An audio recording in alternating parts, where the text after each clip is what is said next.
probably represents the very best of the great British people. She's got on the nose, she bears the title of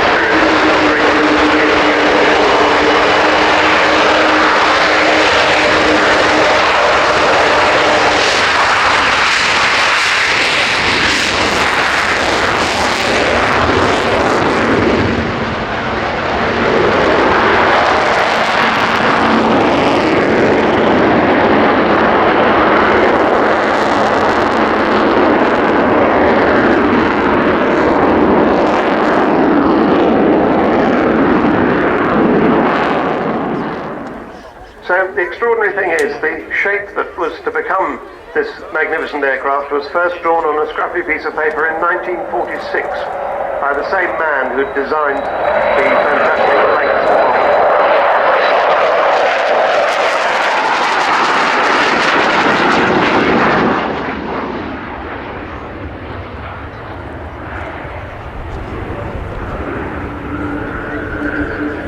And the really extraordinary thing is when you picture the Lancaster bomber, which is a sort of typical Second World War shape, that there is only 11 years between these two aircraft. Lancaster first flew in 1941 and Vulcan flew in 1950. Now as Martin Withers brings XH558, that's her number, XH558 back towards us, he's going to turn, you can see the power coming on those engines, and he's going to do a spiral climb.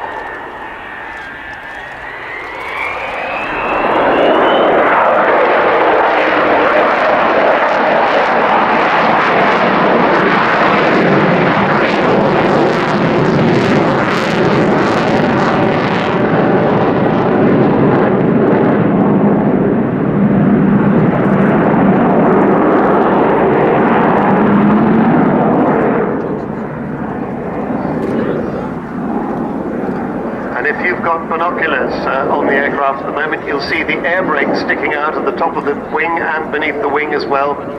And the undercarriage is coming down. 18 wheels of the undercarriage. He isn't going to land just yet, though.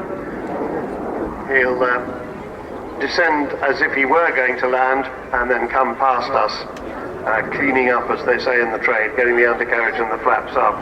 But of course, in 1982, nearly at the end of her operational career and supported by 11 victors, Vulcan 607 hit the centre line of the Port Stanley runway in the Falklands Islands with one bomb and the edge with another, making the runway unusable for Argentine fast jets. It was the longest bombing range in history.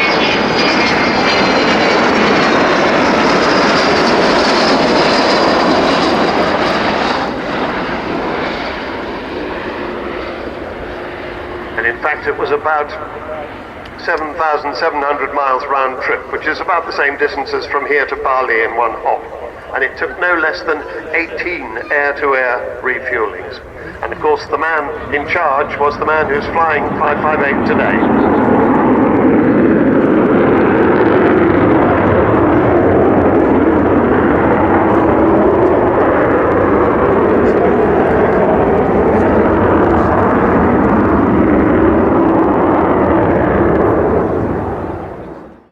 As she comes towards us, keep your eyes on the underside of the aircraft. I expect to see the bomb bay open, and you'll see how big that bomb bay is, that's set to carry those 21 1,000-pound bombs all the way to the Falkland Islands.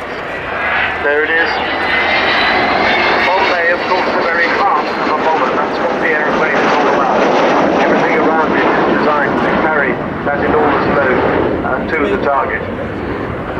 In fact, in the bomb bay these days are the names of people who've contributed significantly to the 20 million pounds it's cost so far to get this aeroplane from her retirement from the Royal Air Force to the magnificent state she's in today.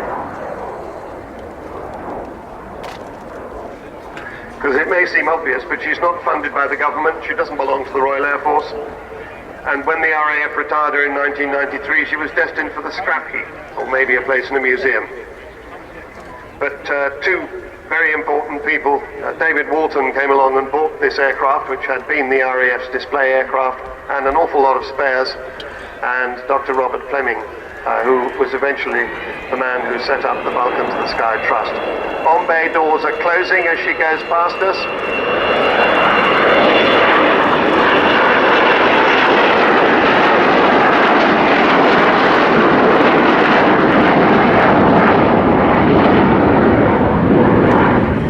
I was saying it's cost £20 million, including 2.7 million in an unprecedented heritage lottery grant.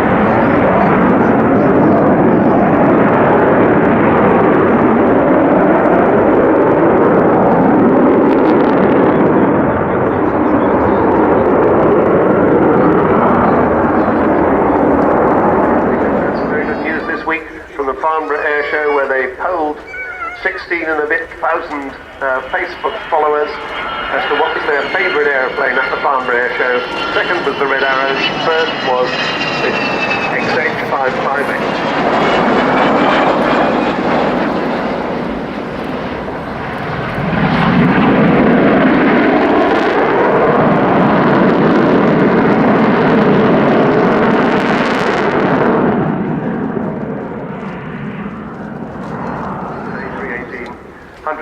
Foot long. The Airbus is that has 103-foot wingspan. So of course she looks entirely different because she's not a cruciform shape like most aircraft are. She has that delta shape, and she was, of course, as I was saying, the first operational delta wing to fly in the world. So, just coming in to touchdown, see the air brakes on the top and underneath the wings there. 16 wheels down, and the braking chute has appeared. There it is. So he won't be keeping the nose up, but he will be using the braking chute on this comparatively short runway for a big aircraft like this. And they're dropping the braking chute, which somebody has to go and pick up, so that the runway is cleared.